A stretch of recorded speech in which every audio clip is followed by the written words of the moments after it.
fears. Tune in daily, don't miss a single show. Sign up for the newsletter, let us help you grow. Taking risks, making moves, seeking success. Together we'll conquer, no room for any less. Listen now. Every morning I wake up to the sound of the trading bell. My heart starts. Good morning. I'm just setting myself up here.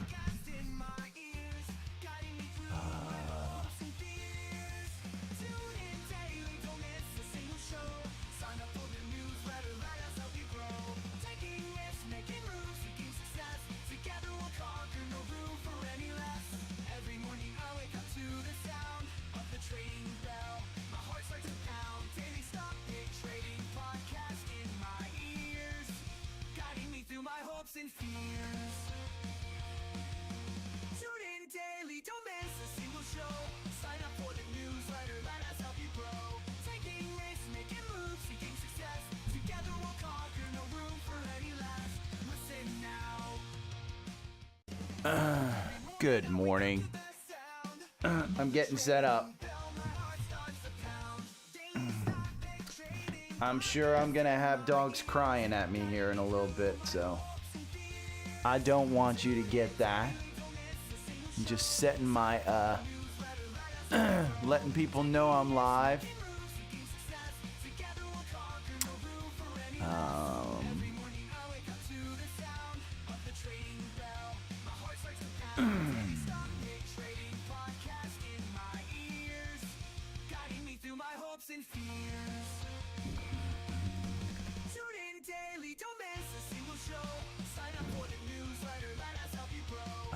Let's see. We're gonna do notes. We're gonna go to Finder because I gotta get rid of a bunch of stuff.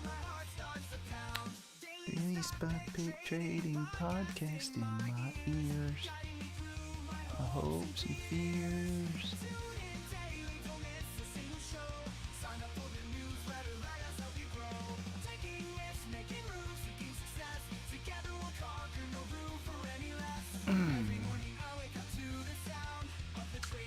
YouTube.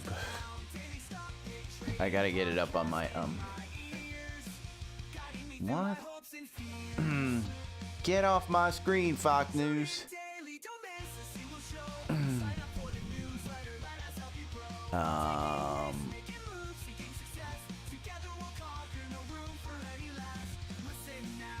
Listen now.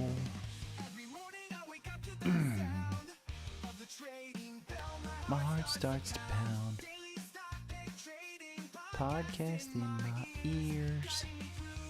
My hopes and fears.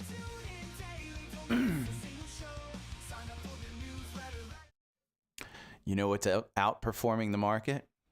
Apple. Answers by ChatGPT. DeepSeek is a bull trap. What? I think I should answers by ChatGPT. I think it's a bot. If you're not a bot, say you're not a bot. And then the bot's going to say I'm not a bot.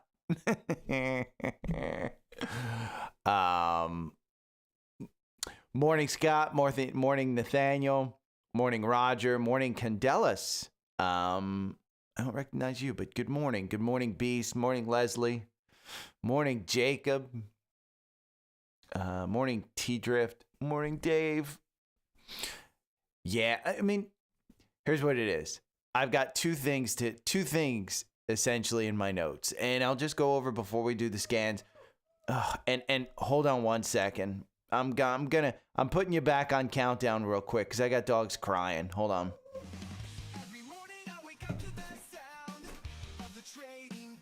You pulled yourself out of the damn blanket. What the hell's that about? Go on. Hey, go on. I'm going to bring the other blanket in. I'm going to bring the other blanket.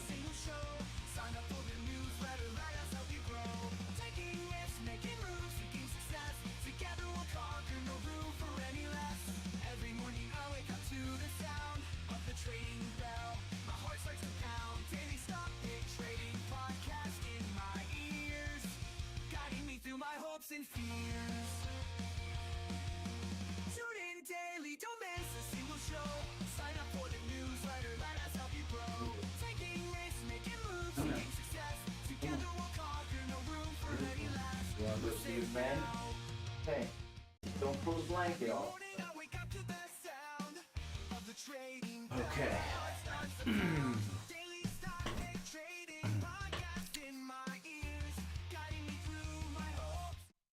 Is there no audio?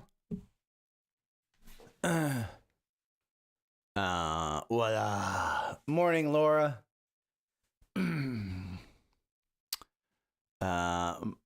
Is there no audio? I think there's audio. Hold on. Let's see. Belma. I can hear me. Yeah. Log back in, Dave. If you're not hearing it, log back in. Morning, Chris. Chris, I think it's been a while since you were here. Okay. No, I had to go. I am flying solo this morning because MK isn't here. So, MK isn't here, but hit the thumbs up button if you're here. There's 42 people in here, and there's only 14 thumbs up. So, and listen, my girlfriend's son is an influencer. He gets he's got over 1 billion views.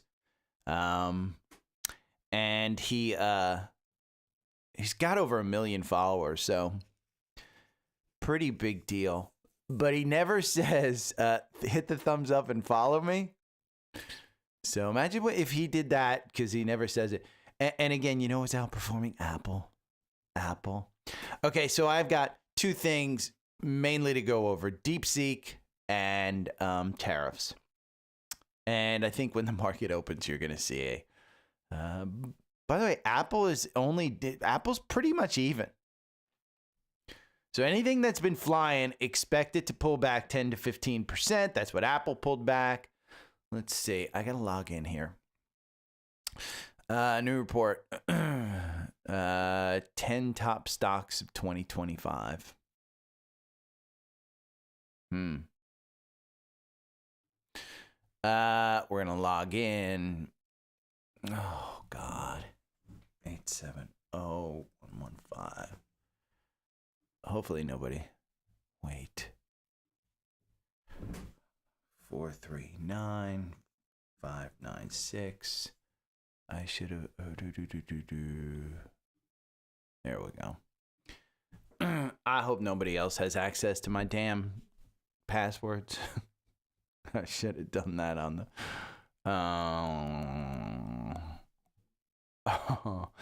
I'm the same way, Chris. It sucks.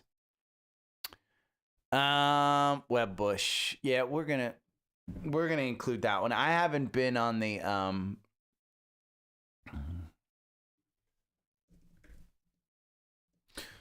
I haven't been on to get my news stories just yet, but we're gonna get them right now. Let's see. Let's go home. Soft Q1. Wow, it's down 10%.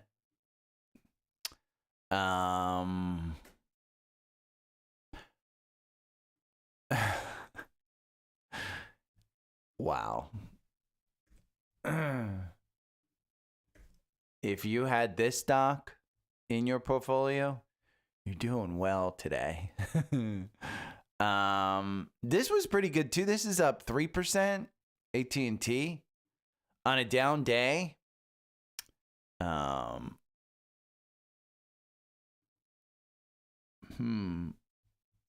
We'll take that one as a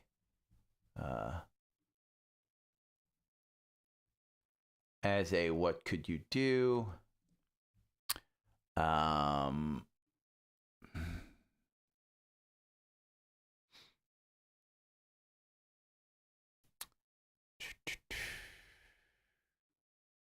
There we go. And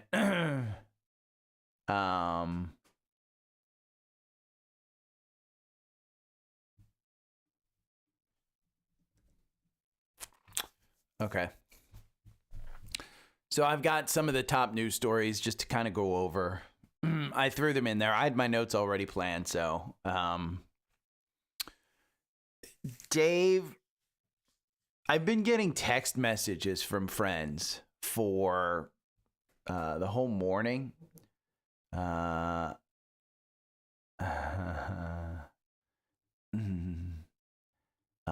am just saying,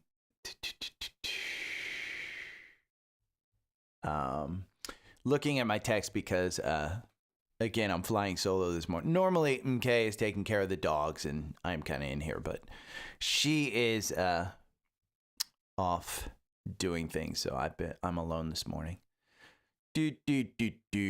Let's do some scans. Now, there's a couple of things.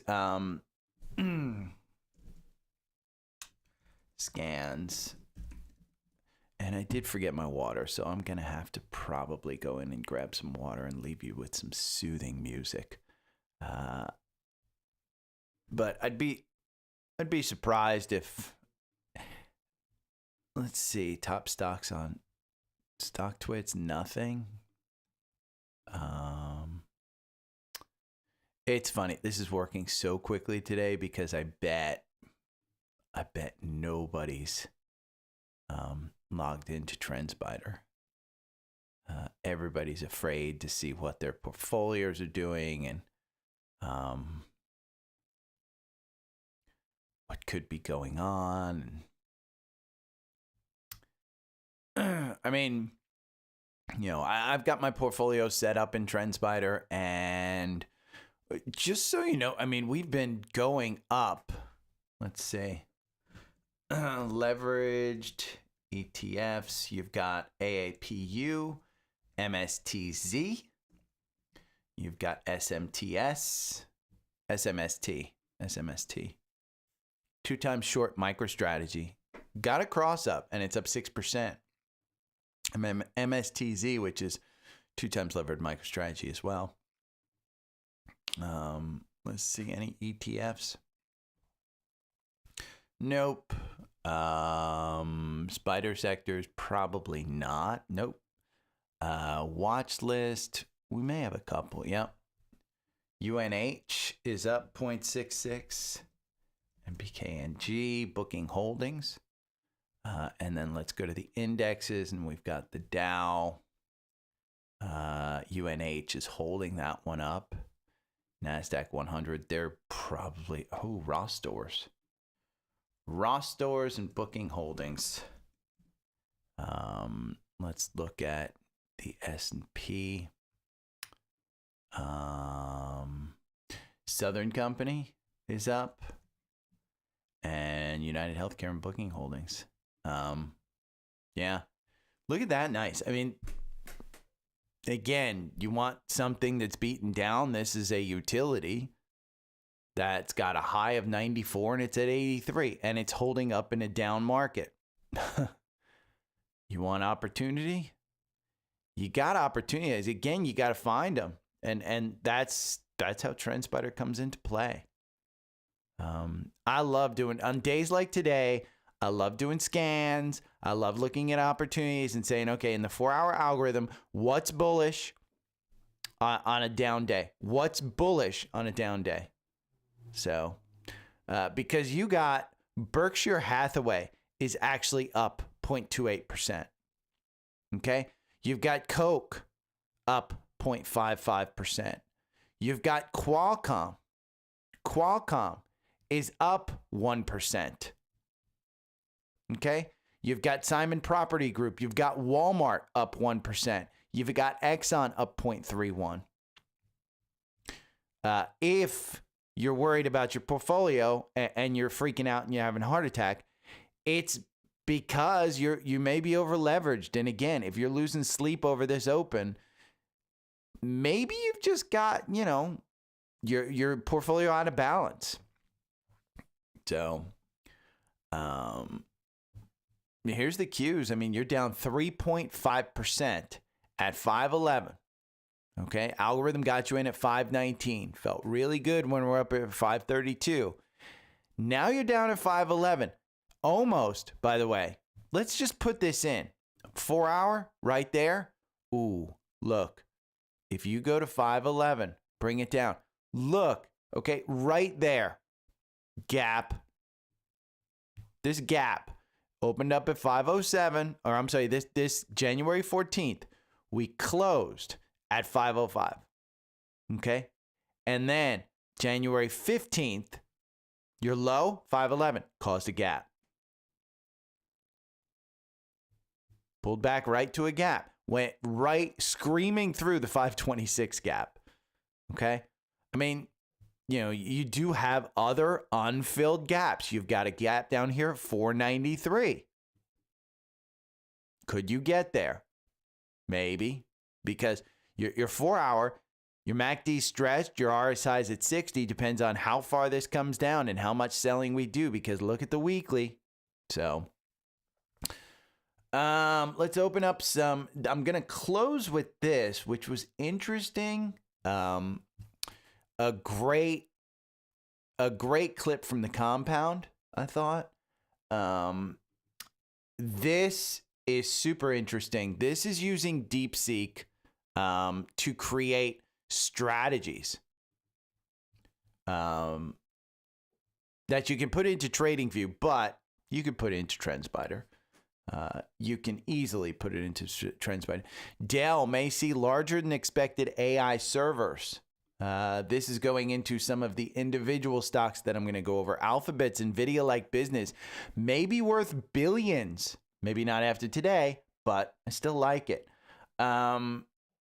This is the number of H100 chips bought in 2024. Even if the DeepSeek achieved OpenAI with less chips, this isn't bearish. This isn't bearish.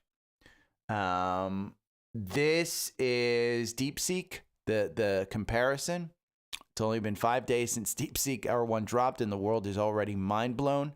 13 examples of how you can use it. If you're not using AI, you absolutely should learn how to use AI.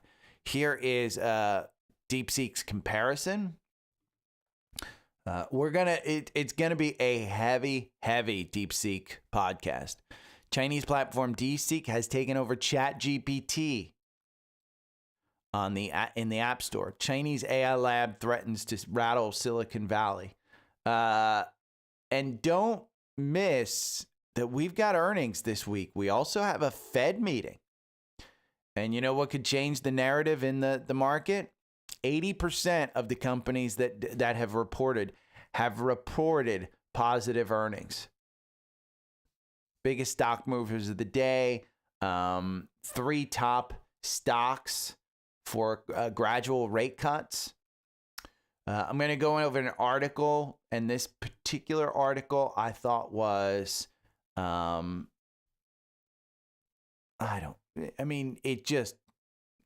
a quote in here. Let me find it.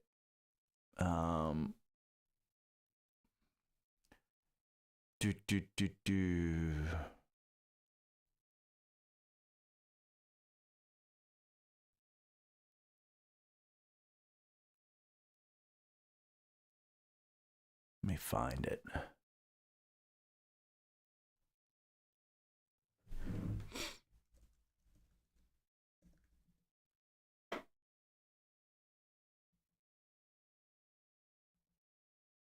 Okay, there it is.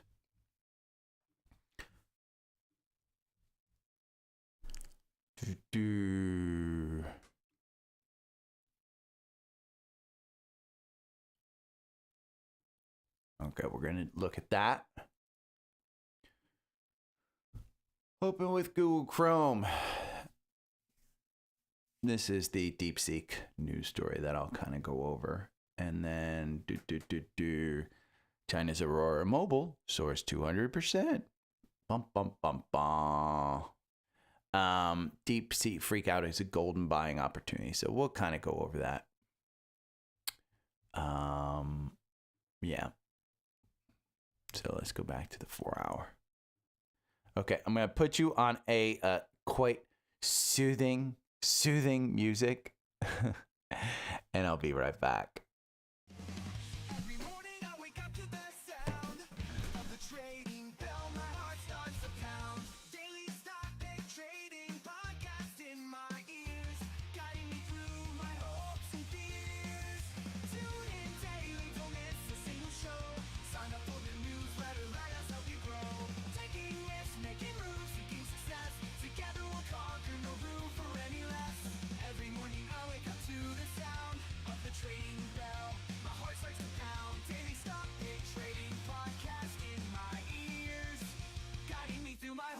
fears. Tune in daily, don't miss a single show. Sign up for the newsletter, let us help you grow. Taking risks, making moves, seeking success. Together we'll conquer, no room for any less. Listen now. Every morning I wake up to the sound of the trading bell. My heart starts to pound. Daily stock pick trading podcast in my ears, guiding me through my hopes and fears. Tune in daily, don't miss a single show.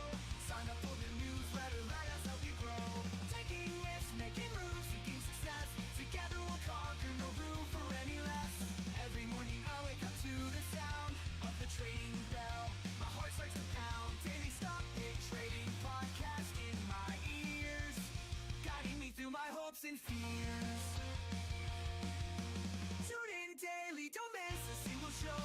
Sign up for the newsletter, let us help you grow. Taking risks, making moves, seeking success. Together we'll conquer, no room for any less. Listen now. Every morning I wake up to the sound of the trading bell. My heart starts to pound. Daily stock pick trading podcast in my ears, guiding me through my hopes and fears. Tune in daily, don't miss a single show. Sign up for the newsletter, let us help you grow. Taking risks, making moves, seeking success. Together we'll conquer, no room for any less. Okay, anybody that knows me knows I'm a klutz, and I couldn't find. If you are crazy enough to be at your desk with tons of electronics and not have a water cup with a top on it, if you're that kind of psycho, I couldn't find my cup. So I was gonna have just a regular glass, but I couldn't find my cup. So, okay, there are 53 people in there, 41 thumbs up. You guys are close. So if you're new here, there are, you can put any stock that you want me to look at in the chat section, and I'll look at it. But I don't look at chat while I'm actually recording the podcast. And recording the podcast is kind of the number one thing that I do. So, but I will promise that I will get to it after I'm done recording. It usually takes. This one, I can't imagine the rant's going to be that crazy, but it will be kind of. Let me just make sure. Okay, I've got that. I've got Alpha Picks.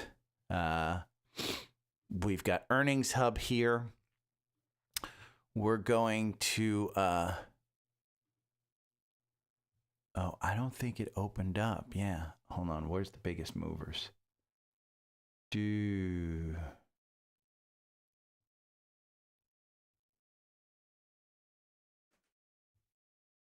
There it is. Open with Google Chrome. And that is right after that rant. Oh, it did open up. Okay. It did open up. Bum, bum, bum.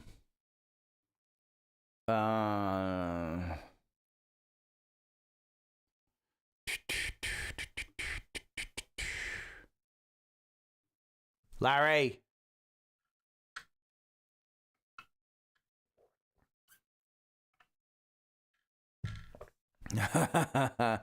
Chase.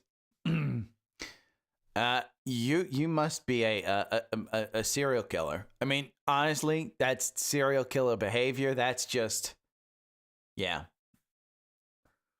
Let's see. I've got an iPad Pro, which is $1,000. I've got an iPhone, which $1,000. I've got a Mac Mini, which $1,000. It's a Mac Mini Pro, so $1,000.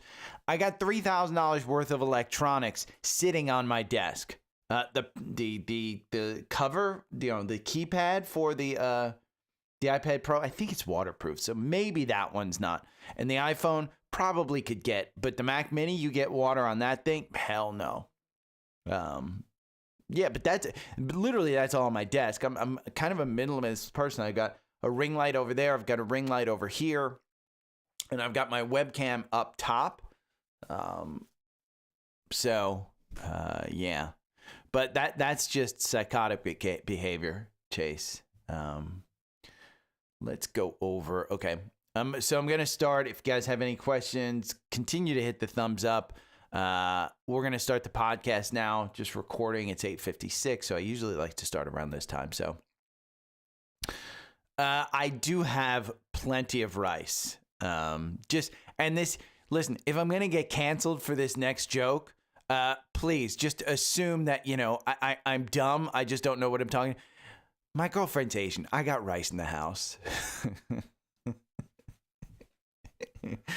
And we just lost half the listeners.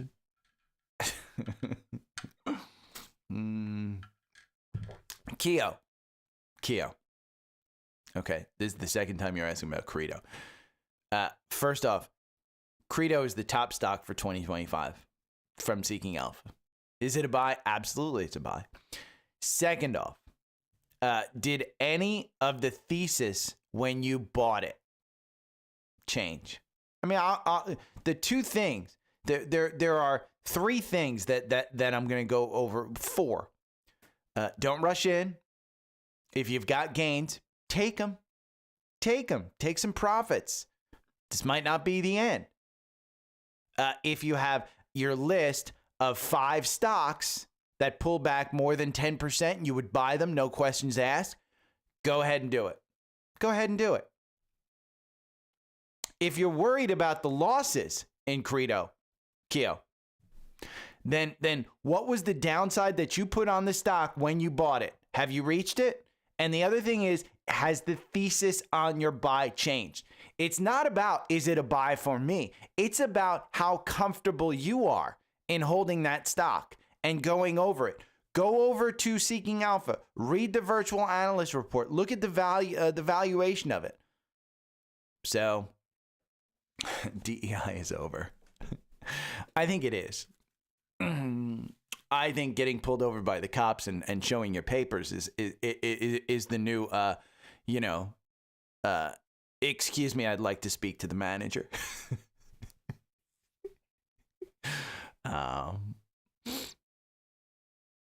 Akshat, I honestly think I'll go over it, Akshat. I will go over everything. Yeah, Chase, exactly my point, Chase. That is serial killer behavior. Serial killer. But Keo, I will tell you, Credo Technologies, you've got to think about that yourself, because for me, this is what? Let's see, the Qs are down 3%. I'm going to be down at least,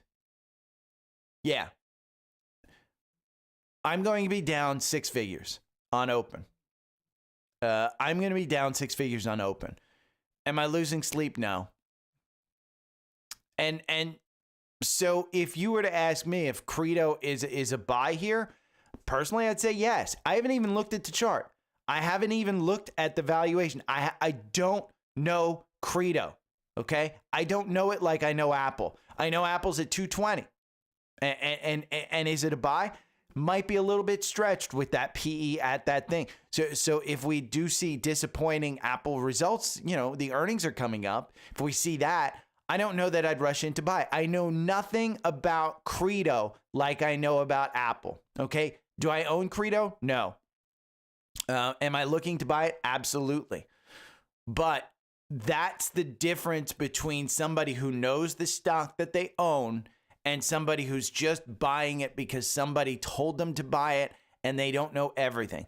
You could be like George Soros, and Soros was buy it and then investigate later. That could be you.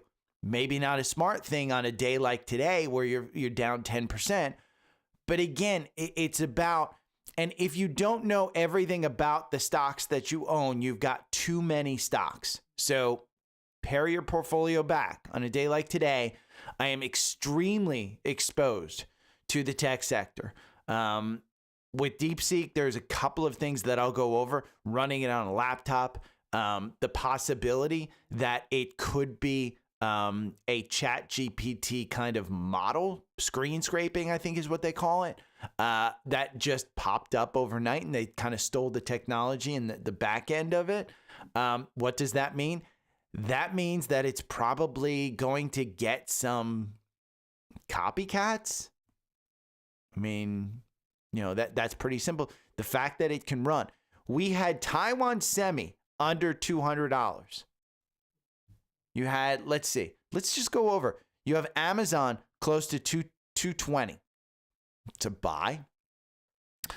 You have Dell at 107. I'm in at 113 for a very long time.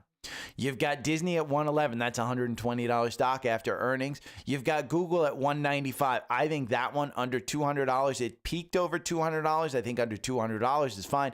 You've got iBit, which is Bitcoin, at 57, under 60. Just buy it. You've got Eli Lilly, but down 1%. I have no idea why Eli Lilly is pulled down other than the entire market's getting pulled down.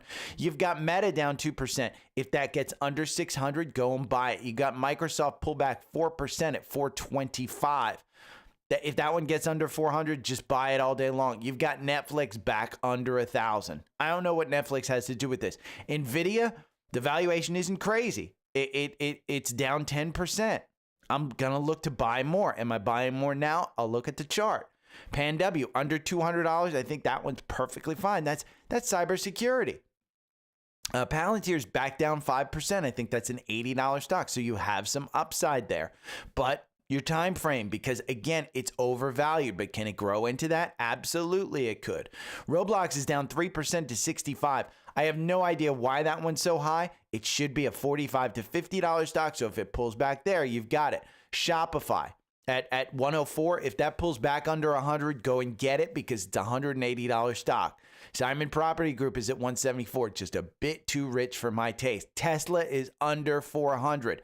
Go and get it. Taiwan Semi just dipped under 200. It's at 199 right now. You got Uber at 67. That's an $80 stock. You've got Walmart at $95. It's up over 1%. XLK is down 4%. That's the best ETF in my mind, along with XLY. I own both. Both of them are down significantly. You could buy into both. And then you got Exxon. Exxon is maybe $110 stock. It's trading at 108. Not much upside. So, yeah. There you go. That's the entire core portfolio. So, in my mind, I think that again, I know a lot about that core portfolio because I own a lot of it or I'm looking to own a lot of it.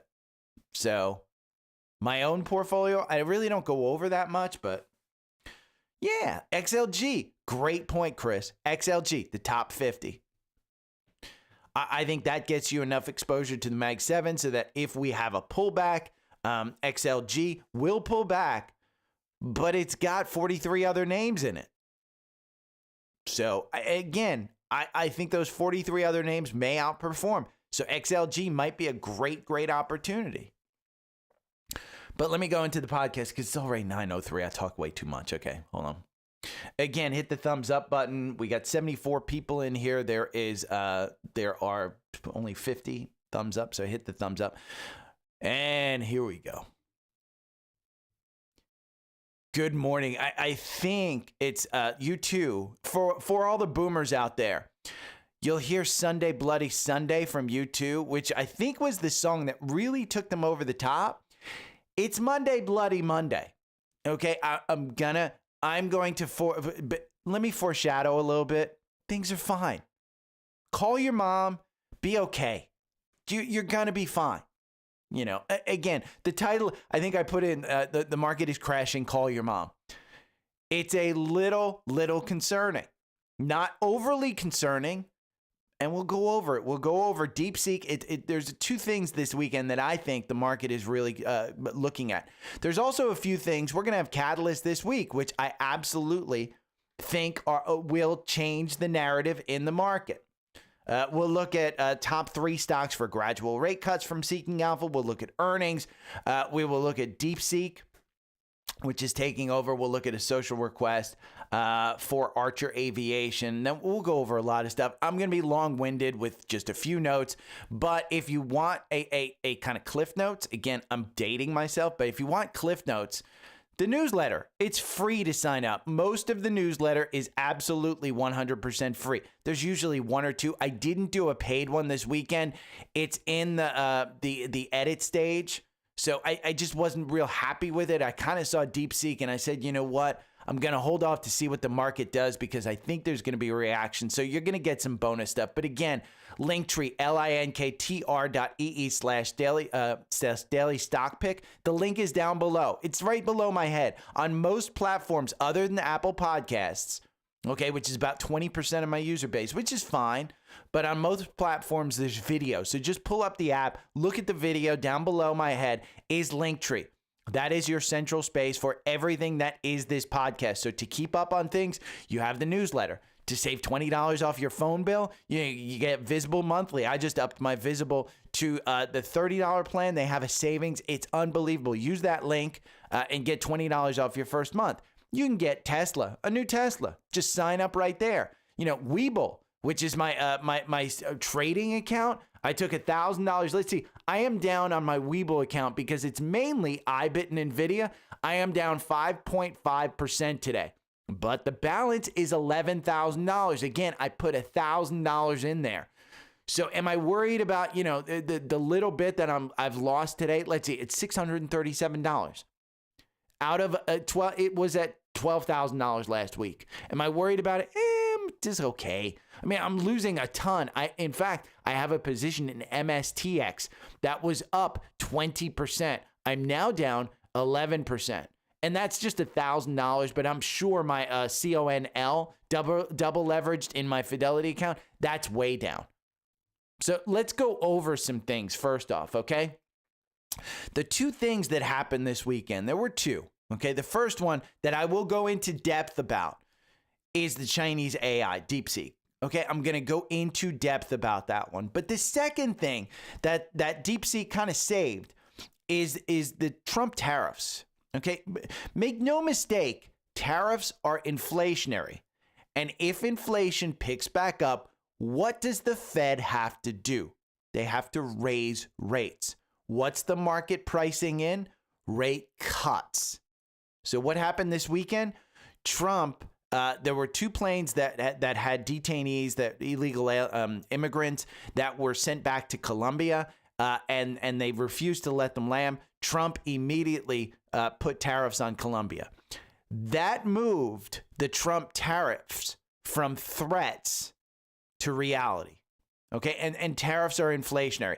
I think that was the first leg of what happened. The second leg is the freak out over the Chinese AI stuff. So the market's focused on DeepSeek. So let's talk about DeepSeek a little bit. What is it? It's a new AI platform. You can go and Google it. There is a website where you can use DeepSeek. I have used it. It is incredibly, it's impressive. It's impressive. It's Chinese. It's a Chinese AI. Okay. Let's think about this through for 1 second. Does this change the AI narrative? No. But what it does do, since this is open source, it changes the thought process that AI may be commoditized. Okay, Meta has Llama. They're not making money off of this, but if they can attract the eyeballs, they think that they can get more people over to their platform, which increases their ad revenue, which increases the price that they can actually charge for ads, blah, blah, blah, the whole thing. OpenAI is a charged platform. Okay, you can use the free version, but it's not the good one that everybody wants. And what you want to do is you want to set up your AI, your API in your company to use the good one. That's just the question. Is anybody going to connect an API to a Chinese open source model? I don't know. If I ran a company, there's no freaking way I'm doing that. So does it change the narrative? No. But what it does do is the development. Remember, OpenAI was like a 10-year development. They have 4,500 employees, something like that. It's a crazy, crazy cost. They've raised billions of dollars. This was supposedly trained on millions of dollars. And we'll go over the details of it. But was it? Because the question is, and that's the question that the market's trying to determine, is did the Chinese actually steal code? And if they did steal code and they're making it available, there's a back end there to the CCP so they can tell exactly what's going on. So is it going to become outlawed? I would think that this would be some type of thing. Are we going to limit the amount of chips that go over? Who knows? Who knows? But again, you've got those things where was it developed? It can run on a laptop, by the way. That's why you're seeing energy sources like CEG and VST. You're seeing them way down as well, because if it can run on a laptop and you don't need all those data centers, maybe power consumption isn't as like immediate attention. So again, there's a lot of ramifications if this is true, but we don't know that it's all true. We know that it's working. We know that it's working on a laptop. We know that it's open source. We know that it's Chinese. We don't know where it came from. Was it really trained on that few of chips? And we'll go over all of this. So what should you be doing right now? Well, first off, you don't rush in, because we don't have answers. So don't think that this is the bottom, because if we look at this QQQ chart, you can see the 4-hour algorithm got you right in there at 519. You'll see this 511, okay? What's that 511? That 511 is a gap where on January 15th, the market closed at 516. Okay, this doesn't include after hours. This is 4 hour. So the market closed at 516. And then the next candle on January, that was January 14th. 14th, the market closed at 505. Okay, 505. Then on that was January 14th, 9 a.m. There's a gap here, whatever it is. It's a gap between 508. I have my dates wrong at 511. Where are we trading right now? 511.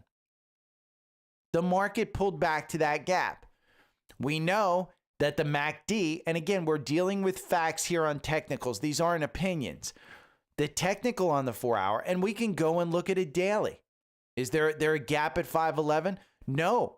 But if we put that line right across at 511, what's 511?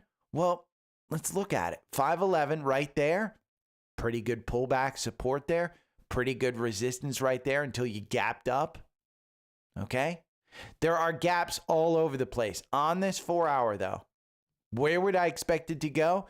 If you break 511 and one of the candles today closes, I would expect it to come down to the 200-day at 500. Okay? It doesn't mean that it's going to do it today. Doesn't mean that it's going to do it. We've got catalysts coming up. We've got earnings and a Fed meeting this week, if you didn't know. So the first thing I would do is not rush in. If you've got positions that you want to buy and they've pulled back, go and buy them. But don't go balls deep. Go very limited. This is your opportunity. This is a pullback. Because look at the weekly. Okay? 511 on the weekly isn't anywhere close. It is just at the 9-day. Okay? It's just below the 9-day. You still have the 21-day. You still have the 50-day at 475. We haven't broken this trend line. So if you're calling your mother panicked and you're selling out everything, you're just not looking at the charts. The weekly is still extended. And what does the weekly do? It takes time. Look at this. This is from July down here to October. It takes months to move the weekly down. But I do think we need the weekly to move down. And I think it's clear once you get to 50 on the RSI, and if you get there real quick, I think you can start going balls deep. But that 50 on the RSI, you're sitting there at 62 on the RSI. Is it overbought? No, but it's in no man's land to the higher portion. Okay? Again, the 200-day, the 50-day, everything's positive. Don't freak out. But if you've got gains, lock them in. If you've got, say you bought NVIDIA at $90 and it's over 1 year in your brokerage account or it's in a retirement account and you're freaking out because the NVIDIA just moved from 140 down to 125. Take some gains. Sell 20% of it. Sell 30% of it.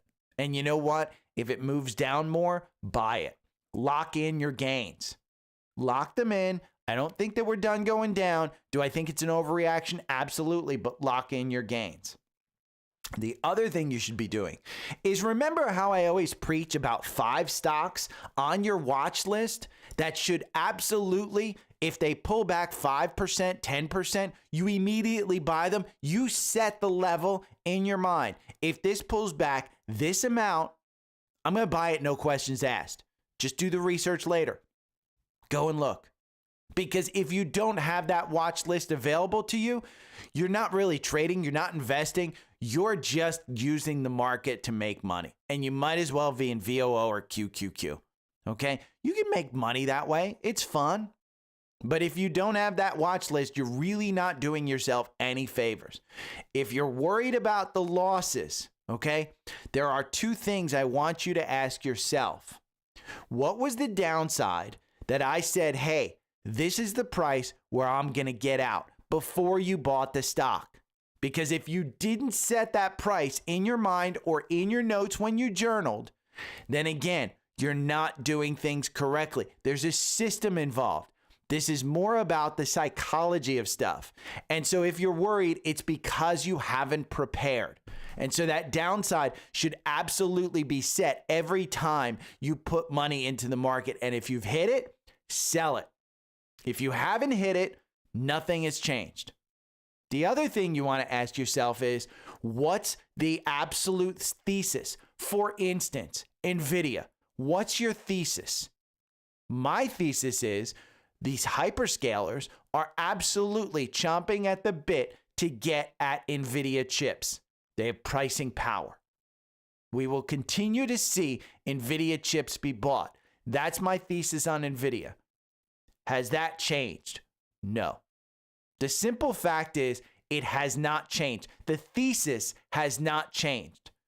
So again, I would ask you, what am I worried about? Absolutely nothing. If DeepSeek did get trained legitimately on that few chips and they did legitimately spend that small amount of money, I'd be worried. That is a fact. We don't know the fact right now. So my thesis on NVIDIA has not changed.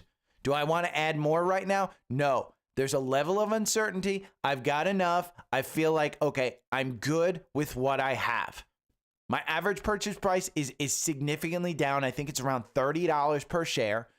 So I've got plenty of room to wiggle around. Am I comfortable that I just bought some at 135? No. But the time frame wasn't this week. It's long term. If I start to see a breakdown of NVIDIA, then I can take it out. But let's look at the weekly chart. Look, you're down at 125. 125 just broke the 21-day. The 50-day is 117. You still have movement down. Okay? And that's on a weekly. And you can see the MACD has reset. The RSI is at 58. We're just getting more downside to the MACD. Okay, if you look at the 4-hour, you can clearly see it has been resistance. We didn't see support at 140. It is resistance. So it continues to be resistance. My thesis hasn't changed. So the DeepSeek freakout is a golden buying opportunity for tech stocks, Wedbush. We have seen many of these stocks come off their lows in the pre-market. So you can go and read this article. You can go and see stuff, what Dan Ives says about this stuff. Everybody's writing about it. Now, remember, permabulls will be permabulls. Perma bears are waving their flag today, and they're saying, see, we told you a crash was coming. We are in a bull market until you're not. This isn't the start of a bear market. Could it be? Absolutely. Do you want to time it? No. Time in the market beats timing the market. Just make sure if you're freaking out today, your portfolio is not set up for your risk tolerance. That's my point to you. It's not about the market. It's about you. So DeepSeek, the freak out, most perma bulls are going to say it's a golden buying opportunity. I would agree with them. I'm a perma bull. Okay? Say you have China's Aurora Mobile soars. It soared 200%. This chart is JG. So if you wanted to use Trendspider, okay, you could use it in the after hours. Let's just look at a chart for today. Okay, we're going to go to a 5-minute chart for today, and we're going to see, here in the after hours, right there, would I get into this one? No. I mean, this is 5 o'clock this morning. This was trading at $7.79. You had confirmation in a 5-minute candle that this one at 5:30 this morning opened at $9.11. It closed at $13.78. So you could have gotten it at $13.78, and you had confirmation. Okay, you would have gotten out at $17.53 or $16, whatever. But the MACD has reset itself. Again, these are 5-minute candles. So if you want to trade something like that, just find a platform that provides you pre-market movers, and you can go and take a look at them, and you can trade them. Again, what's your outlook? What's your time frame? If your time frame's short term, maybe you want to trade something like this. But if it's long term, I wouldn't be buying into this just based on a headline. They added DeepSeek AI on their platform. Do I want to add that stock? No. Now, as the U.S. tech sector feels DeepSeek AI pinch, Societe Generale recommends investing in secular themes. Analyst Moniz said in the Magnificent Five and its top 4 customers have contributed about 700 points to the S&P over the last 2 years. In other words, the S&P 500, excluding the Magnificent Five, would be 12% lower today. There may be other opportunities out there. Okay, that's what this research is all about. So what are the catalysts this week? You've got two. You've got earnings and Fed meetings. Okay, the Fed meeting on Wednesday could take this market up. Okay, Jay Powell could say, oh my God, we're in freak out mode. Let's settle the markets and say, we've got one cut coming this year. That would boom the market. Okay, the market right now is focused on very short term, and it's taking this DeepSeek stuff and it's pulling everything back. But that could do it. What's another thing that could take the market up? Any of these earnings. You've got Starbucks, Stryker, NXT. You've got Boeing tomorrow, which was pre-announced. GM tomorrow morning, an alpha pick. Okay, Royal Caribbean, an alpha pick. You've got T-Mobile, an alpha pick. And then you've got a Wednesday after the close. Tesla, Microsoft, Meta, ServiceNow, Waste Management, IBM, Lam Research, Celestica, an alpha pick. Wolfspeed. You've got so many tech earnings this week. And there's going to be guidance. And there's going to be talk about DeepSeek. So if you want things that will move the market, you've got this.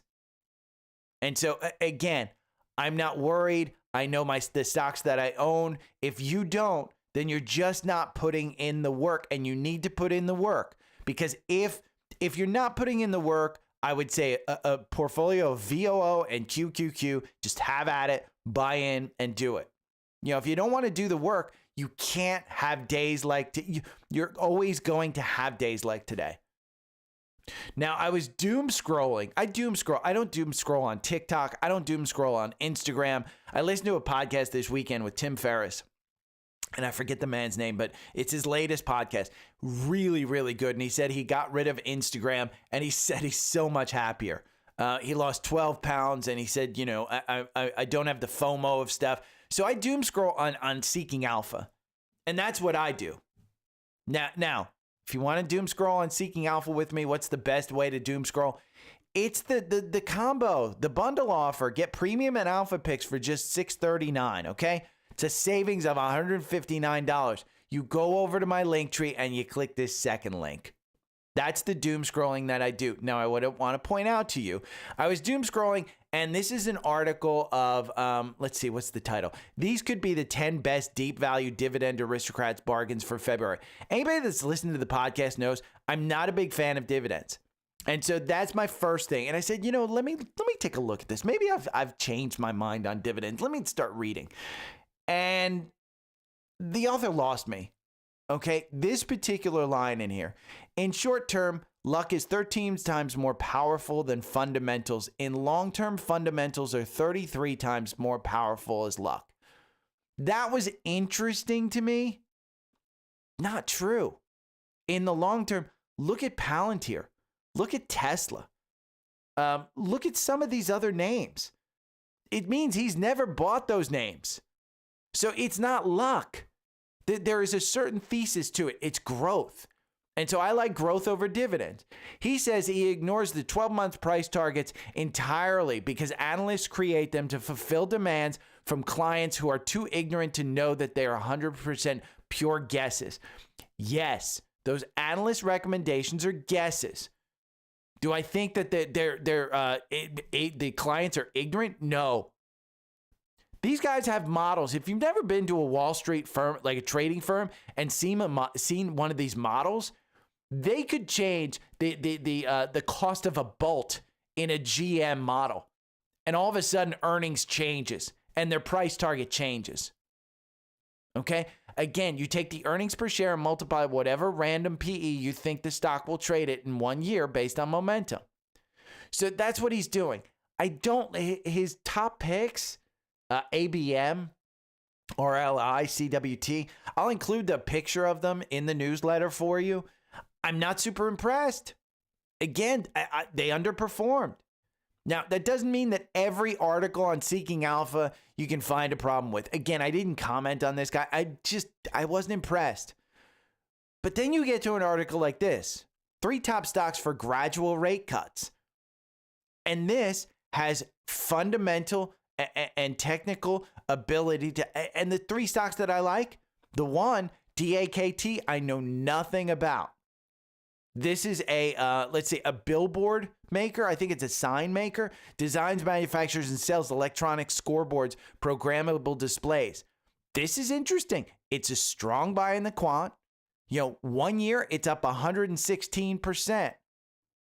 The valuation on this, they ain't making money. The PE, the forward PE is 18. It's average. But then you factor in the growth, 0.63. Now, it's a small cap, okay? This is a market cap of $803 million. Anything under $1 billion, I barely even look at. And the volume, 1,957 shares. You're going to have a hard time actually filling this one.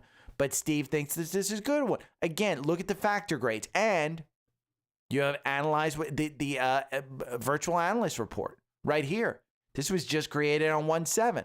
So you have your own analyst in your back pocket. Valuation offers an attractive valuation, demonstrates exceptional growth, shows profitable metrics. Momentum is impressive with a performance of 107% over 1 year.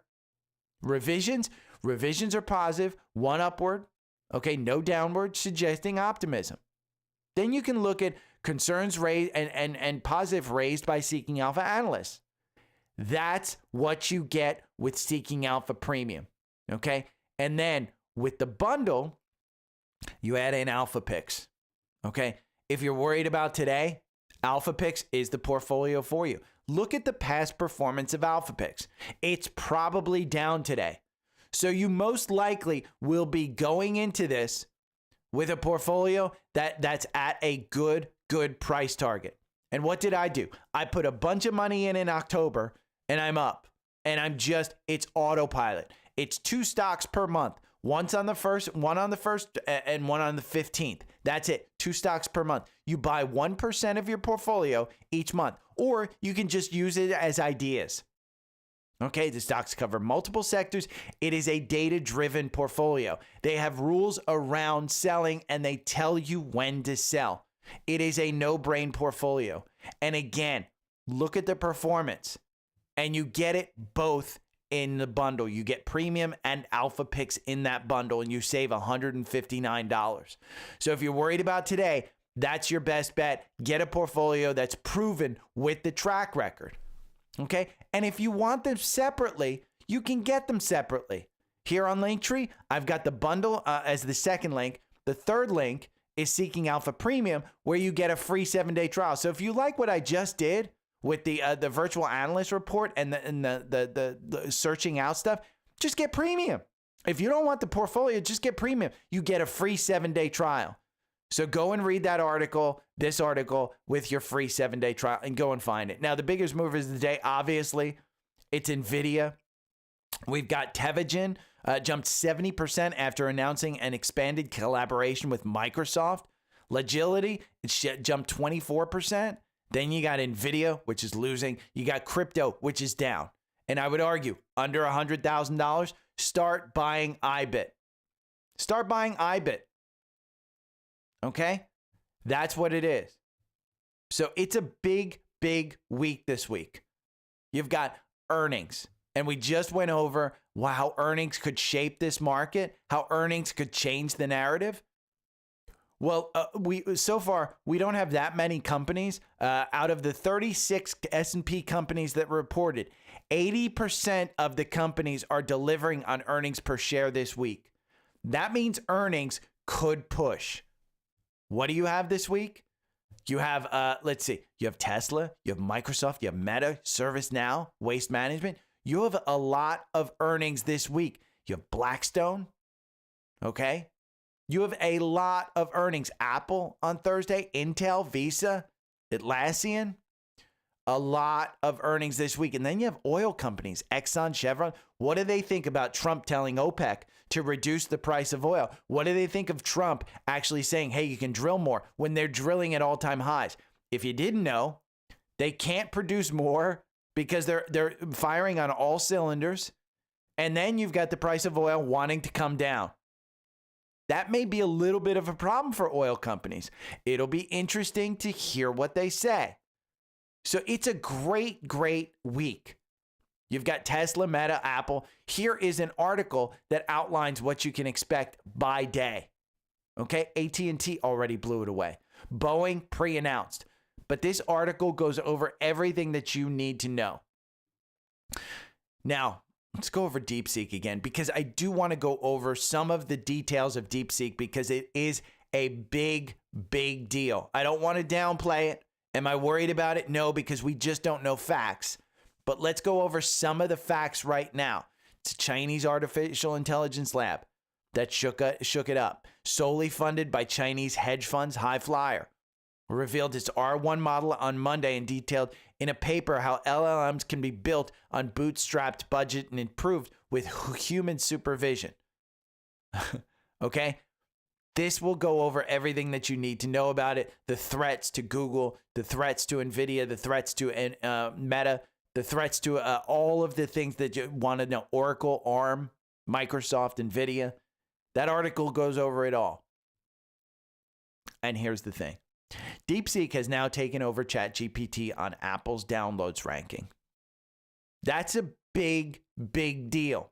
Okay, that means that people are downloading DeepSeek. OpenAI was founded 10 years ago, has 4,500 employees, and has raised $6.6 billion in capital. DeepSeek was founded less than 2 years ago, has 200 employees, and has been developed for less than $10 million. You will see copycats of this. It is open source. You will see copycats of this. And can they do it for absolutely less? We don't know. We don't know if this was a screen scrape. We don't know if they just took OpenAI and they got some way into the back door because, maybe they OpenAI installed some server wire that was made in China, a little Ethernet cord, that was plugged in that had some malware directing it back to the Chinese CCP. We don't know. Again, if you're worried about that kind of stuff, you should be heavy into cybersecurity with PanW and CrowdStrike and Fortinet and all of that I have.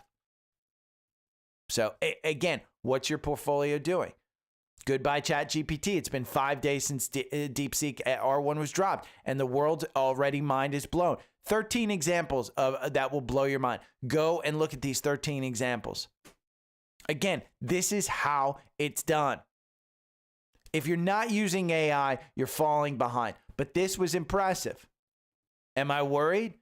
This is it. Here's the numbers from UGAs.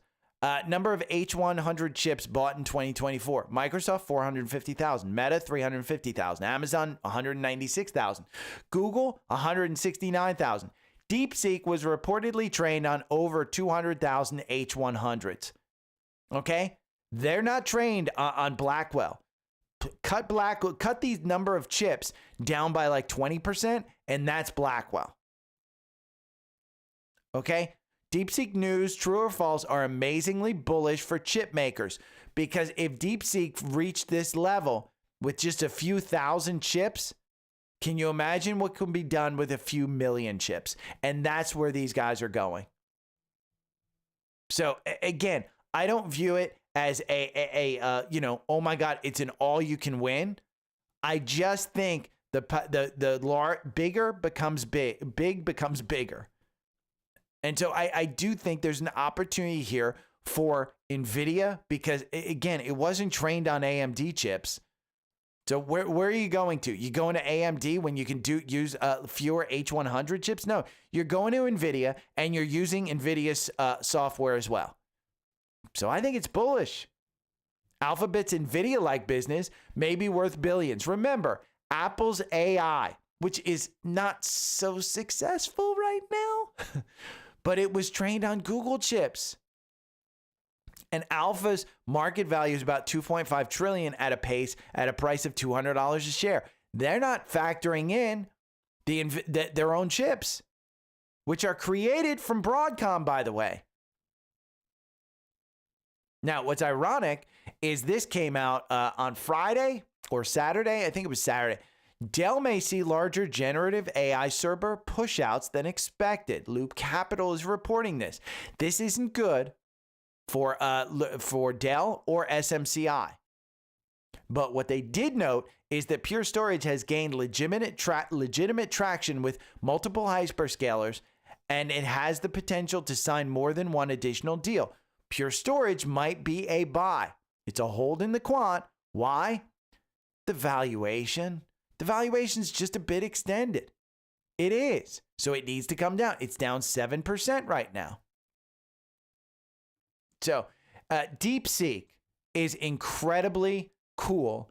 And this guy created good for creating trading strategies and trading and PineScript. He has created strategies. If you don't have a strategy, go and try this. And you can import this same stuff into Trendspider. So if you're looking at Trendspider and you're interested in it, go and look at this. Try and create it in your own charting platform. And when you can't, go and get Trendspider. Trendspider is on sale. Use my link again at Linktree. It's the top one. I will send you every tool that I use, my 4-hour algorithm, my 65-minute algorithm, my 5-minute algorithm, all of my watch lists, all of my scanners, everything that I use to manage my own portfolio, all of the watch lists too. All of them. I will send them to you if you use my link to sign up. Okay? And you can save over $1,500. Now, I tell people, if it's within your budget, go for the advanced, this top tier. The reason why? Unlimited one-on-one training. You can go over to this model, this YouTube video right here, and you can tell your one-on-one trainer, hey, I've got this model that I want to create in Trendspider. Can you do it? There's your 1-hour training session for the month. Here's the thought process, okay? Say you get 2 training sessions per month, and you bring a strategy and you say, okay, I want to create this in Trendspider. Can you help me do it and set up the alerts? And you bring that twice per month, even more. Say it's 4 times, because it's unlimited one-on-one training. Say it's 1 session per week. So 4 per month. What's that? Less than $20 per session. Okay? And that includes the software. So if you get this and it's within your budget, get the advanced tier. Okay? You can get the enhanced tier. It includes 1 one-on-one session. Okay? 1 one-on-one session. So that's for the entire year. You get the software for the entire year, but this only includes 1. Get the advanced. Move up there. And I'd argue that the AI Strategy Lab is absolutely worth the $7-8 a month more for enhanced. So, but you can take this video, and I will include this video in the newsletter today so you can watch it. It's 29 minutes. I thought it was incredibly, just insightful. I thought it was good. Now, this particular one, let's talk about this, because this one, It's a clip from this weekend's Compound podcast. I thought it was really good. He talks about how the market expectations in the market are incredibly high. It's focused mostly on politics, but I would argue it's focused on AI as well. The expectations in this market are incredibly high. And so am I surprised that we saw this pullback? No. Do I want to see this pullback? Yes. Look at the weekly. The market just opened up. We haven't even moved on the weekly. You're down at 514. We are off the lows. Okay? Any reaction in the market is an overreaction. So I do like this market the way that it's sitting. I like this weekly. Am I buying balls deep in? No. But I'm adding to the 5 stocks that I said if they pulled back 10% or more, CEG is one of them. Constellation Energy, VST. Do I think that DeepSeek is now a replacement for all nuclear power? Or that we're going to revamp the electrical system? You know, one of the stocks, by the way, in my in my portfolio that I'm hoping will beat the S&P for this year is GLW, Corning. Just to put it out there, it's Corning, GLW. I put this one in as a bet. What's it doing today? It's down 7% at $50. It's a buying opportunity. You got a gap down here at 47. If I'm holding this for a year, am I worried about 50 to 47? No. No, because let's take a look at a weekly here. Again, it's a little stretched. Do I want to wait for it? Absolutely, I want to wait for it. But you don't want to wait until it gets to, you 41 and you never get in. You want to set a price where you should get in. Look at the price. Okay? It's at 46. I'll add 5-10% of my total position today. And if it pulls back to 47, I'll add more. Identify the stocks you want to own and then just be patient. Okay? Be patient. I did the full analysis on the newsletter. So if you're interested in that, go and sign up for the newsletter. You can, again, this portion is paid and it's under the paid section. So if you look for this one, let's see, it is back here, the top 10 stocks. But just a live where I record the remainder of the podcast with my chat with James. Yeah. This is where is it? Seeking Alpha's top 10. I did do a thing. I'll include it. Daily stock pick 2025 portfolio. Can it beat the S&P? That's it. I recorded it live. I'm going to record a more formal one.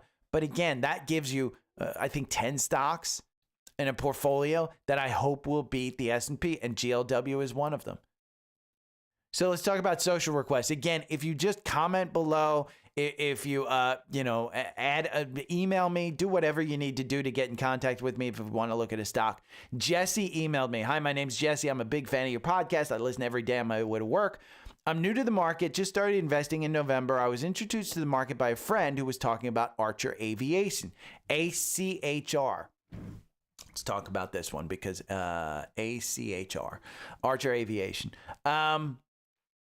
I didn't know anything about the market research or reading charts, so I trusted his advice and invested at $8.20 and immediately started seeing green. I was hooked and started buying all over the place with no real strategy or understanding, just buying off emotion.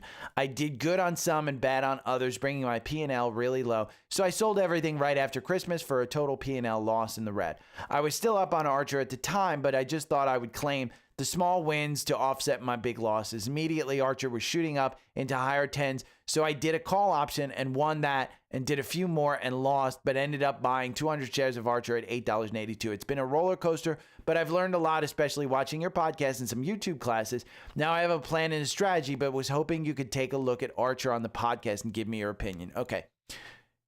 Jesse, first off, thank you for being so insightful with your I can tell you're going to be a success. Again, you did it without a strategy. Now you have a strategy. Everybody does that. Everybody. There's not one person that I know who didn't get into the market the wrong way. And the right way, usually you find a way to get into the market after you've made a mistake. It's the same thing. I'm going to go fix my plumbing. I'm going to have a leak and I'm going to call a plumber.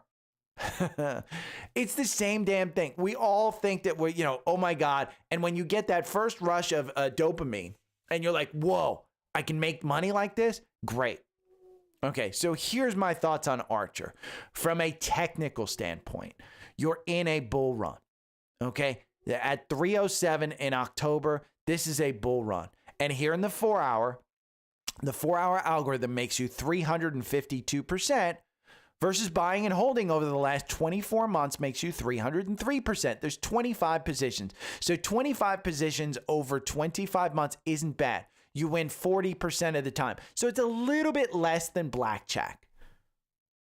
But it's good news because, again, if the company has some positive things going for it, you're probably at better rate than blackjack. But the algorithm got you in here at 307. Got you out with 171% gain just in January. So you did really well getting out around Christmas time, but you said you're still in at $8.82. Do I think that's a good buy? Here's what I see. Okay, from a technical standpoint, we'll go over the fundamentals in a little bit. This is how you look at a stock. So from a technical standpoint, the MACD crossed up, got you in here at 974. The RSI was about 53. Would I have bought this? Absolutely. On a trade, just buy it. I heard a great story about a trader who is a technical trader who bought C Limited, okay, SE, a Chinese software company. For 2 years, he traded this stock. He traded it. He thought it was a shipping company. It's a Chinese software company. He didn't care about the fundamentals. He didn't care what it did. He traded it simply on a chart. So from a 974, absolutely, you're still in a bull run because the MACD is down below the below the oscillator, and it's still moving up. The RSI, a little bit down. Let's see. In today's market, you're down 5%. The Qs are down 2%. So it's underperforming the Qs, but that's expected with any stock that's got big movement. Your 200-day still moving positive. Your 50-day still moving positive. You're down around the 50-day, and the 921 and 50 are right there. What happened the last time the 921 and 50 were all in the same place? You were trading at $3, and it moved back up. Do you have longer-term heights possible in this stock? Let's go and look at a weekly. This was a SPAC, $10. I wouldn't expect it to trade over $10. Okay, why? We'll go to the fundamentals. But a SPAC, I hate SPACs. The special purpose acquisition company, basically it's a stock where the symbol is predetermined, and then they just let a company get their listing. There's no research done. They let a company get their listing, and the company says, you know what? We'll give you half the value of the stock if you just let our company list and we get a bunch of money from the market. And that's what they do. So I don't like SPACs. But when you look at the all-time high, it's 1729. Do I think it will get up there? No. And why? Because of the fundamentals. And I just know this one. I just know ARCH. It's not covered by the quant. Okay, so we're going to have to look at this one a little bit. Oh, that's Arch Resources, not Arch. A-to-CHR. And thank you, by the way, for including the symbol. It is covered by the quant. So let's take a look at it. The valuation, B. But I want to point out, they're not making money. So it doesn't mean it's cheap.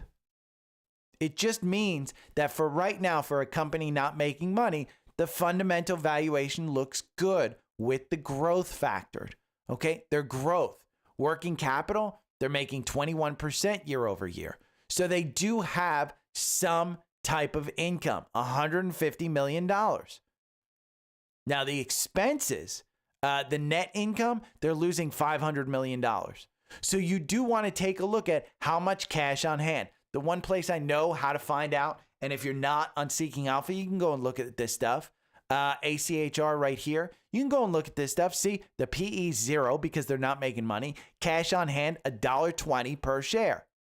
Okay, $1.20. Shares outstanding, 383. So what does that mean? They have around 380, maybe $400 million. They're losing $500 million. What will they need to do? They will need to issue more stock.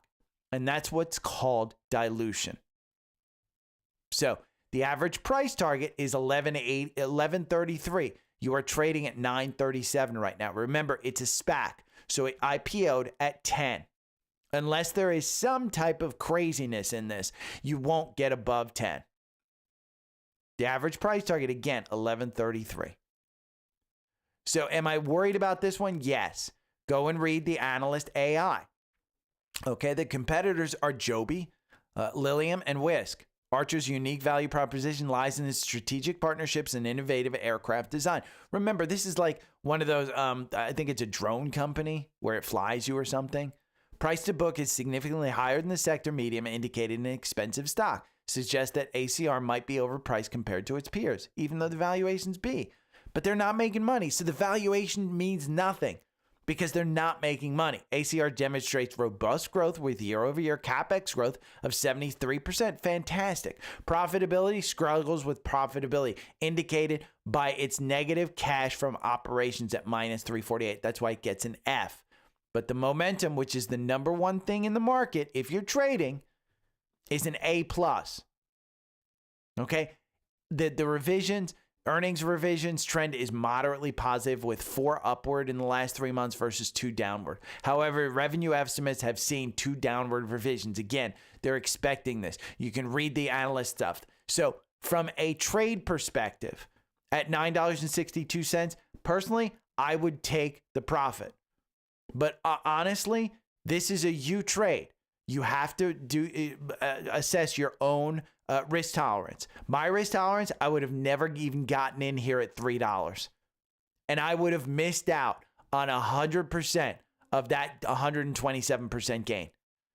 So your risk is not mine, Jesse. That's the first thing I'll tell you. But kudos to you. Everything that you want to learn is on YouTube. I have even gotten some really positive feedback, by the way, on my education section right here. I got 4 emails this weekend alone from paid subscribers who tell me that, hey, Eli had mentioned the paid section, that he had gone back into the paid section to watch the videos and stuff. Yes, it's like a course. So, and you can get a course on how to value stocks and stuff. So the education is paid, and it's just a good resource. But Jesse, kudos to you. So again, that's the podcast for today. As far as scans go, there's a couple in here. There's UNH, which came out of the core portfolio, which had earnings, so it really doesn't have any boost going. But you're seeing it push right up there against that 550 mark, which is a previous resistance, where if you just pull this in, you can see that's previous resistance. Am I buying into this one right now? No. Do I think that, look at how the MACD reset. This is exactly what I'm talking about. When the MACD resets on a weekly and it's moving up, the stock will typically move up. Look at the past few times you hit a bottom. Here, right here on this wick, $475. You were under $500. The last times when you hit that 450, again, you wanted to go in. And then as you gain confirmation over this one, you can get in. But this one at the 200-day, screaming buy. But we don't know what Trump's going to do with healthcare. And that's what this is relying upon.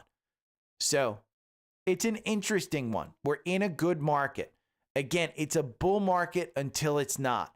And even at 515, I would say that 511 is absolutely 100% I'm going to pull this one out, remove this horizontal line, because I like this particular one at 511. If we hold that today, you can see it's a green candle. We opened at 510. We're just trading at 515. But any reaction in the market is an overreaction. Just be aware, the weekly candle hasn't even moved the needle from a high MACD or a high RSI.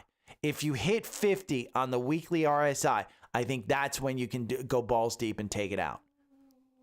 So there's the podcast. If you have any questions, hit me up. Remember, everything is at Linktree, linktr.ee/dailystockpick. I will talk to you tomorrow. See you. Bye.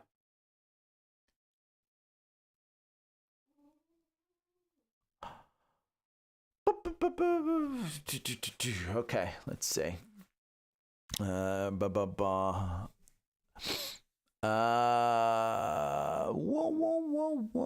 Morning, Donnie. I'm going back to it. I think I'm Gen X. I like to admit that, start telling people I'm a boomer. Bob. Back in my, get off my lawn, Bob. And yes, Roger, exactly. Morning, Eli. Yeah, Troy, I mean, for the people who are freaking out, just have a plan. And like Terry here, Terry's got a plan. Terry's a personal friend. I've helped him with his plan. He ain't losing sleep at night. And Terry just retired. And I know for a fact, Terry ain't losing sleep. I mean, Terry, I retired January 30th, 2020. I lost 40% of my portfolio. Today, I've more than doubled my portfolio. Not from the COVID lows, from the time I retired. I lost 40%. Yeah, it's because I said call your mom. Market crashes have a way of making people tune up to find strategies. And the sad part is it's too late. And so if you prepare yourself, then it's not too late. If I'm in NVIDIA now, should I get out and wait? I'd say no, Leslie, but that's me. Again, I point to Apple. Apple's up 1.87% today. 1.87. But I always go back to these monthly candles of Apple. And would you have sat in 3 different 60%, 42%, 38% with 75%, up to 75% of your portfolio? Would you have sat through those downturns with that amount of money in your portfolio? I did. So Leslie, it is up to you. It is not something that I can tell you should you get out. Because A, I don't give financial advice. This is pure entertainment. And B, I'm not you. I don't have your time frame. I don't know your position size. I don't know your portfolio. But for me, am I getting out of NVIDIA? Nah. I'm going to buy more when I'm told to. NVIDIA right there. Look at the weekly on NVIDIA. For me, that's just setting up even nicer than it was before.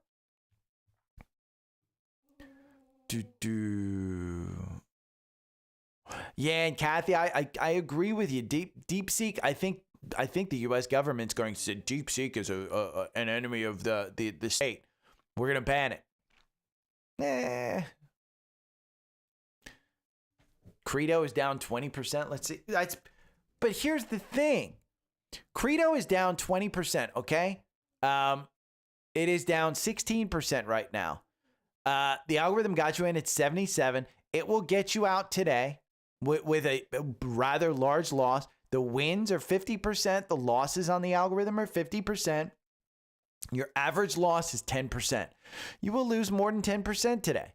Okay? Your average loss is 10%. That just means your max drawdown, 59%. The algorithm one time lost you 59% over the last 24 months. It's going to happen. But when you take a look at this weekly chart, does that look like a stock that you should be buying into? I didn't get in. Now I'm looking to get in. It becomes interesting to me. But am I roaring into this? No. I don't have all the facts. AVGO, Broadcom, similar to Credo. It's one of Credo's competitors. Look, this one is down 11%. 11%. Look at how the MACD reset. You would have thought this was a great buy on the 4-hour. Go and look at the weekly. If your time frame is a long time, it's hard. Okay? It's extremely hard to buy in when the MACD is 20 points above the oscillator. The MACD on Broadcom has never been 20 points above the oscillator. Was it time to get out at 250? Probably. Did I get out? No. I own this in my brokerage account. I will tell you, let's see. Apple's up 1%. My portfolio may be freaking positive today. Honest to God, what people are doing is they're pouring into Apple for safety. That's what's going on. Yeah. The market's down 3%. I'm down 0.5%. Okay. But my Webull portfolio is down 4%. So,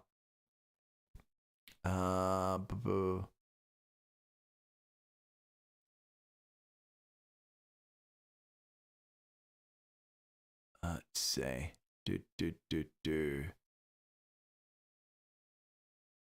oh,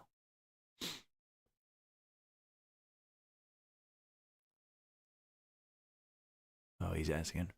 Quality stocks, not me.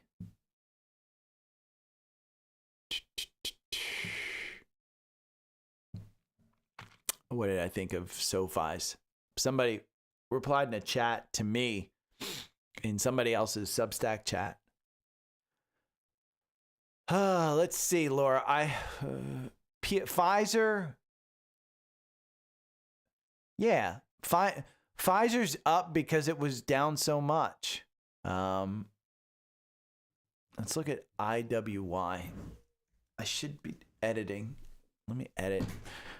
This is the Russell top 200 growth. I think this is better than IWM. I think it's better than IWM. It's down today. This chart looks interesting. I own IWM, but just full disclosure, I do own IWM. I have, I'm probably, let me see. It's in my big portfolio. So I have a mid 5-figure position in IWM. Let's see. All positions. My IWM.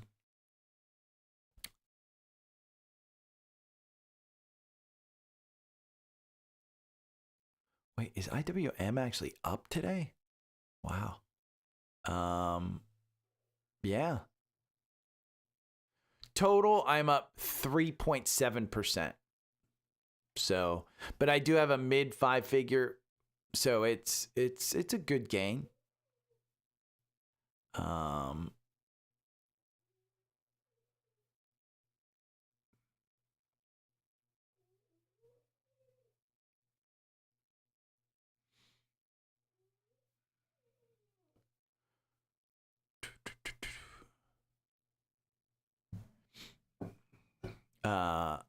So let's look at IWI. The next thing I would do is go over here and I would look at the holdings. So you've got iShares Russell top 2,200 growth, NVIDIA, Microsoft, Apple. I mean, it's 111 positions. And I mean, 12% NVIDIA. I'd rather own QQQ. I mean, let's look at the expenses. The expenses on QQQ are 0.2. IWY, I think it was. Yeah. I mean, let's chart it against select symbols, and we'll chart it against QQQ. Growth is going to outpace, I think. So over 1 year, IWI was up 26%. QQQ is 24%. 3 years, you can see IWI doesn't go back that far.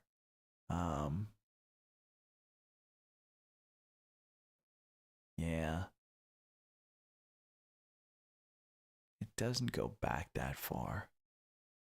I guess maybe it was, 56. It's outpacing QQQ. But that's because over this time, QQQ, IW growth has just been good. So I don't think it's bad. I think it's okay. There's your options chart on it. Peers. You've got a bunch of others. Let's see, is there a cheaper one? No. But yeah, SoFi doesn't make money. But Laura, I like IWI. That's an ETF that would probably, in fact, that's IWF is the top 100. Let's do IWY versus IWF. This is the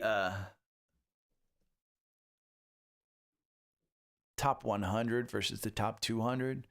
1 year, about the same.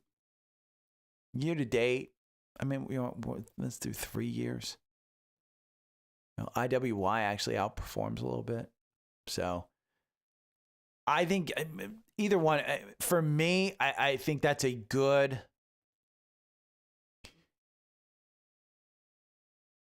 I think that's anything with growth in it for me, they're going to manage the ETF and it's going to be good. It's kind of the way I look at it. Let's see. IWF may struggle. Let's see her performance.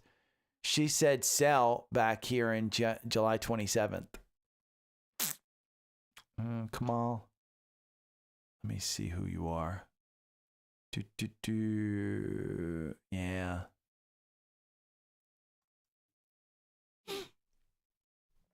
So.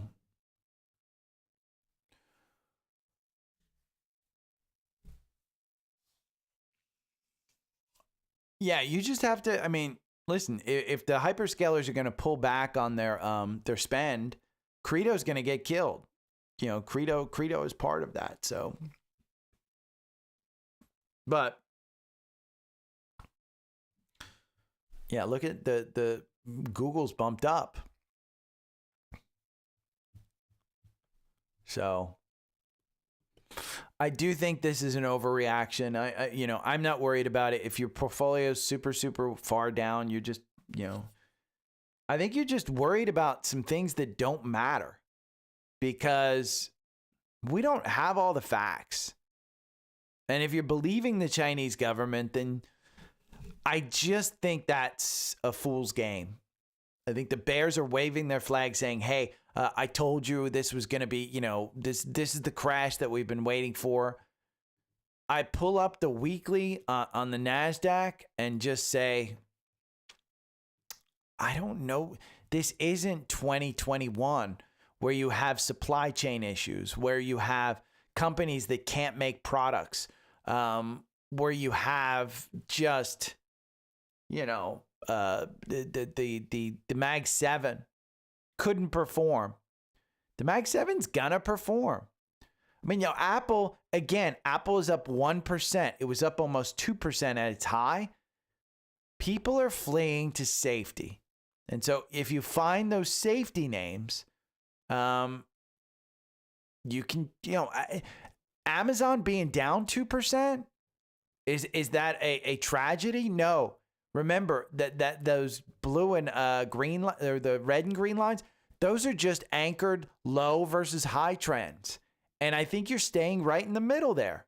If you got down to 218 or 220 on Amazon, which you did earlier, pre-market, go and buy it. So let me see, 5 minute, and then we're going to go pre-market. Did you get to 220? Yes, you got to 219.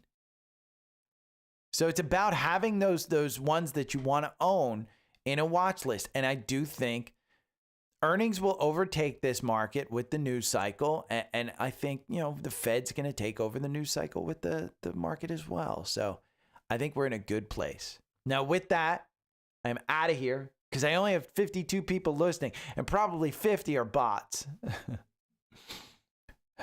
Yeah, exactly. Exactly, WF. I mean, that's what runs through my heads when I hear this. I have played with DeepSeek. It is incredibly impressive. And the Chinese have done this with restrictions on chips. So there is some truth to them outpacing us. Simple as that. And Silicon Valley is probably in a panic and they're like, how'd they do this? Well, you know what? There's a bunch of AI. We don't know the winners. We don't know who's the Yahoo and who's the Google. Well, I'm glad people are listening, but I am getting off here because I got to edit all this together. I got to get these gems out to the masses. I have a lot more listeners on Spotify than this, so I'll stay on while I do iMovie and stuff. Let's see. And I still need to get my paid one out. So let's see. How long was this? Oh, 51 minutes. I went longer than expected. We're going to change this. I'm going to push that up a little bit. A little more black. There we go.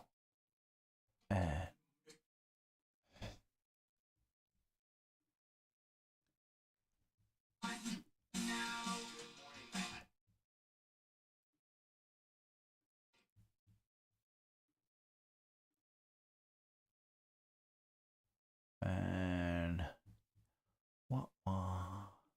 Put that over there.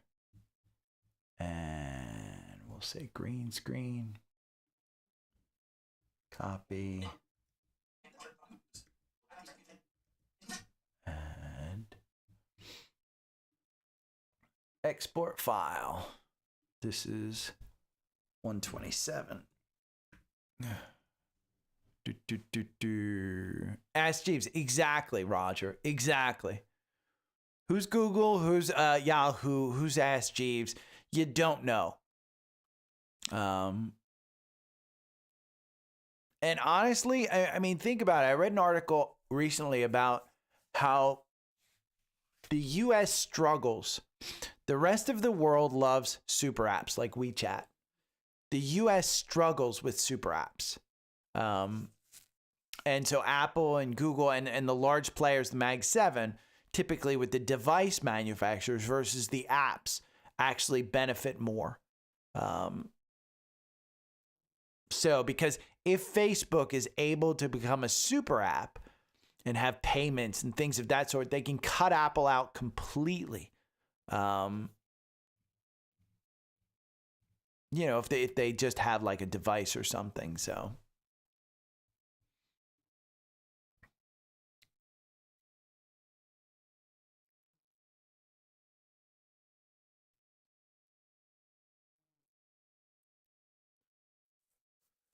there is Keo, but that's a question. I'm not a volume expert. I'm not a guy who trades on volume, but you can see here in Trendspider, the red and green, that's buy and sell. That's buy and sell. So if you look at the green, like here on Amazon, this is a 4-hour chart. You can see there's a lot more green up here than there is red. So people were buying. Down here, where it's trading at down here between 223 or so, there's almost an equal portion. So there is a way to do it. I just don't know a good site to do it because I don't trade on volume. Omar, that's a you question. Do you have your watch list available? Do you have your 5 stocks that if they pulled back 10% or more, you would buy them? No questions asked. That's a you question. You know, none of the daily stock pick core portfolio, none of the my own personal portfolio, none of that stuff has changed. I haven't changed a thing. So that is much more a you question than it is a Gary question. Now let me go. I won't do this. I'll do this on Safari.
Okay, let me open up Canva.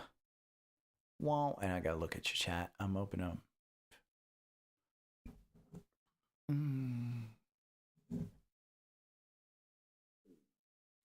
Yeah, it's going to. I mean, listen, Alpha Pix has some high flyers in there, and there is definitely going to be some hard hit stocks. But remember, Keo, remember that you're only putting in 1% of your portfolio into each stock. So it's growing over time. So as it comes back down, it can reach those highs again. As long as it's still a good stock. And most of the time they are good stocks. So,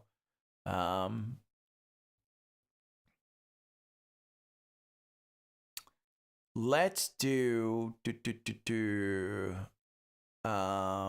which we'll do this one.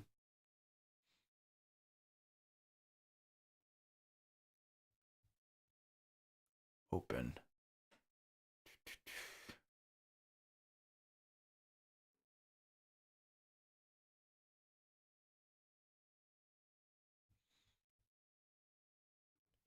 We're going to take that down.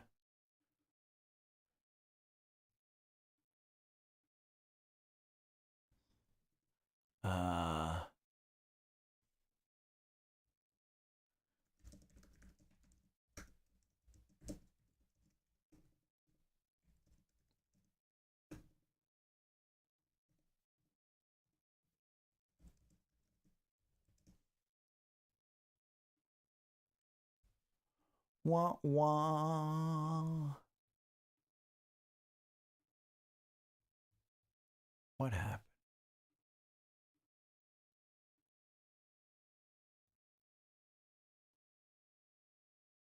Call your mom. There we go. And Omar, those are all core portfolio stocks. I mean, Microsoft is having earnings. Not sure you want to buy before earnings, but I don't know what they're going to do. Taiwan Semi under $200. I think that's a steal.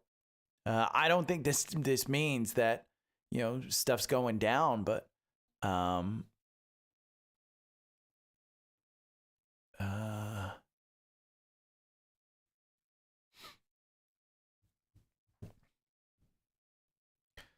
let's copy this and we'll paste it, and then we'll do a one up here. Boom, boom, boom.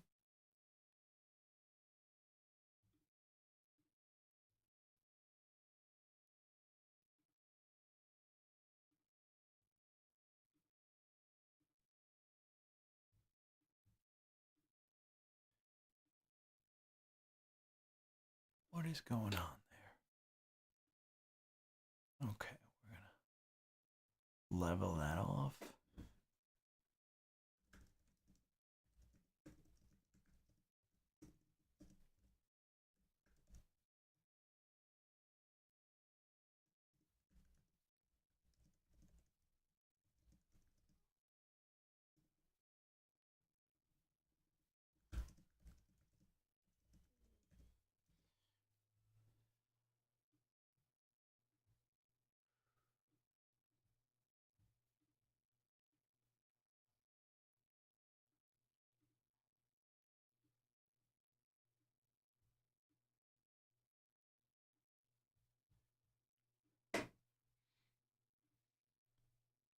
Wah, wah.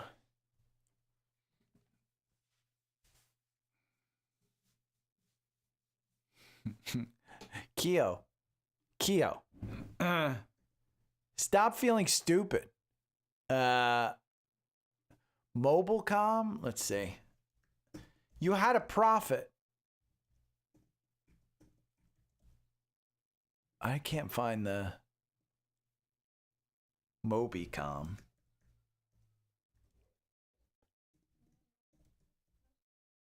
I don't know the symbol. Can't find it. So, but if you're betting like that, I mean, there's no reason to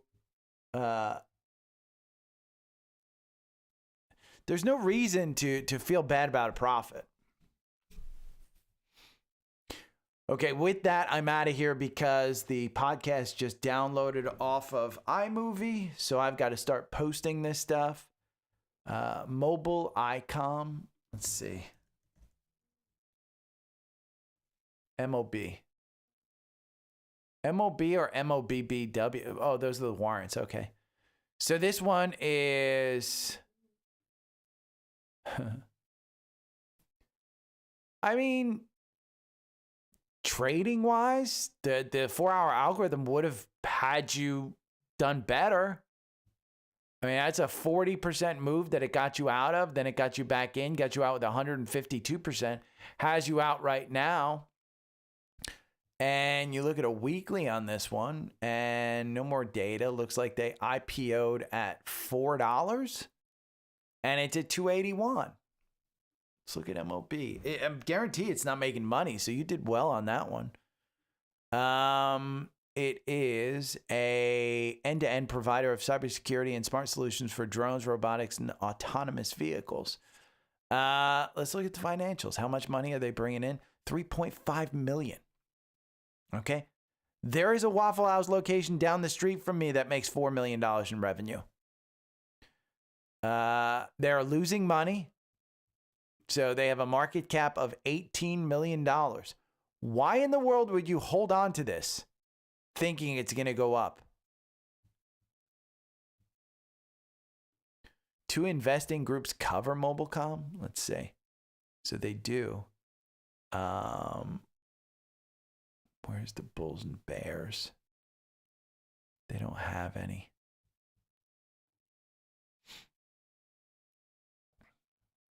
Two investing groups. Yield hunting, IPO edge. So they've probably put in a bunch of. Yeah, but Keel, we've all been there.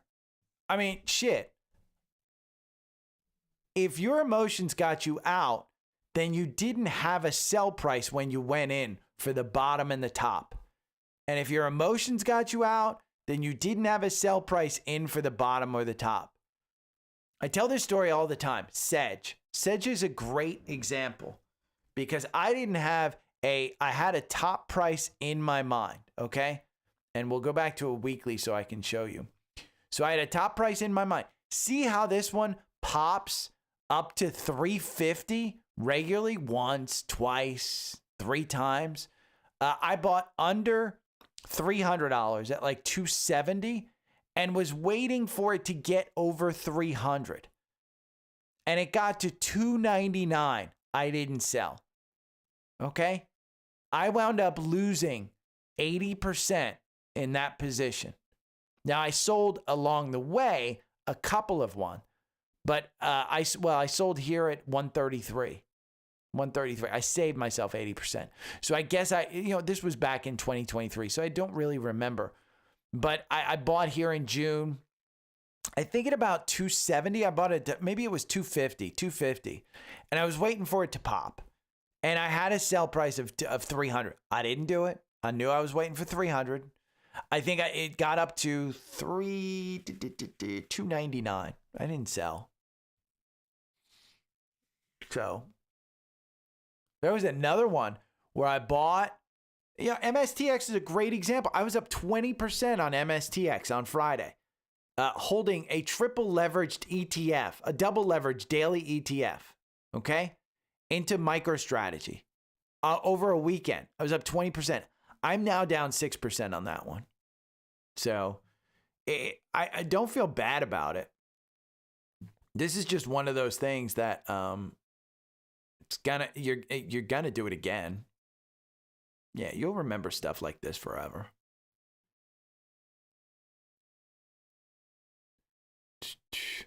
So okay, with that, I'm out of here. You guys have a great day.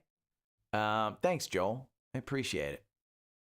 Yeah, and it's lessons like today where you have to know what you're doing, and it's not you have to learn from me to know what you're doing. You have to know what you're doing for yourself. And then, my mom's going to call me today and go, why'd you lose us all this money? Okay, why'd you lose us all this money today? Okay, Mom, take over your portfolio management.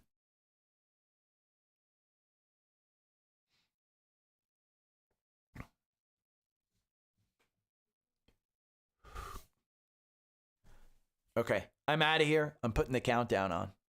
Thanks, you guys, for tuning in. Talk to you later. Every morning I wake up to the sound of the trading bell. My heart starts to pound. Daily stock pick trading podcast in my ears, guiding me through my hopes and fears.